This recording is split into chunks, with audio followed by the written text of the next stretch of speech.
Unit এবং dimensional formula মুখস্থ না রেখে কিভাবে বানাতে হয় সেটা একটু শিখে নাও। অ্যাক্সেলারেশন এর ডেফিনেশন হচ্ছে change in velocity by time. তাহলে এর ইউনিট কি হবে? চেঞ্জ ইন ভেলোসিটি হচ্ছে মিটার পার সেকেন্ড, টাইমের জন্য আরেকটা সেকেন্ড, অর্থাৎ এখানে হয়ে গেল মিটার পার সেকেন্ড স্কোয়ার।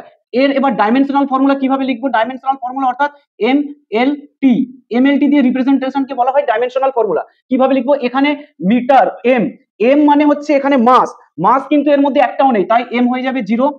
এল, এল এখানে মিটার, লেন্থ হচ্ছে মিটার, এখানে মিটার একটা আছে তাহলে উপরে হবে 1, এই 1টা না লিখলেও চলবে। এরপর টি, টি অর্থাৎ সেকেন্ড, টি অর্থাৎ টাইম অর্থাৎ সেকেন্ড, সেকেন্ড এখানে দুখানা আছে কিন্তু বাই আছে অর্থাৎ নিচে আছে তাই -2। তাহলে অ্যাক্সেলারেশনের ডাইমেনশনাল ফর্মুলা m0l t⁻²। ঠিক একইভাবে ফোর্স, ফোর্সের আছে, ফোর্সের ডেফিনেশন হচ্ছে ma অর্থাৎ মাস ইনটু অ্যাক্সেলারেশন। তাহলে মাসের ইউনিট কি হবে? কেজি।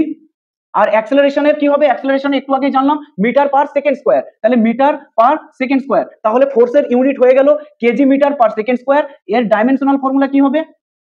এম এল টি, এখানে এম অর্থাৎ মাস, মাস একটা আছে কেজি অর্থাৎ এখানে 1, 1টা না লিখলেও চলবে।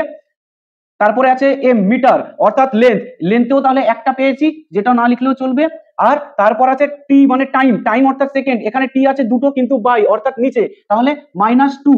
তাহলে ফোর্সের ইউনিট হয়ে যাবে KG metre per second square এবং ডাইমেনশনাল ফর্মুলা হয়ে যাবে এম এল টি -2।